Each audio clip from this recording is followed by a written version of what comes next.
Anybody that is overweight should be counseled about the benefits of exercising more, eating properly. And it's not just the weight loss, but it's the type of foods that they eat, for example, may impact their chances to ovulate properly. So we talk to them about good carbs versus bad carbs relative to the actual content of the food that they're eating. So it's not that they have to go with always a low carb diet, but eating the proper carbohydrates will make a difference, because all of these weight problems associated with fertility are related to what we refer to as insulin resistance.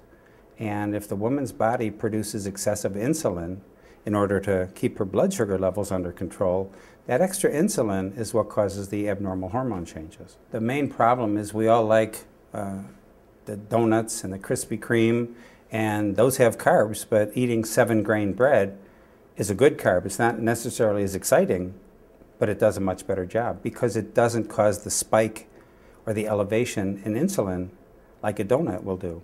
So it's not just the carbs, it's the type of carbs that you're eating. It's the ability to exercise, which will also lower your insulin levels. Those two, hand in hand, eating properly and exercising, will make a difference in terms of regulating their hormone levels.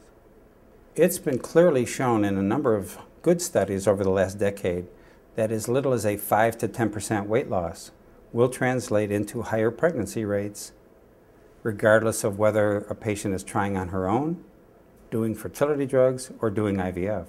So it's not necessary to have to wait or achieve a certain weight before you try for pregnancy, but for some treatments, such as IVF, we may in fact insist on them getting their weight down, just so that it's safer for them once they do achieve a pregnancy.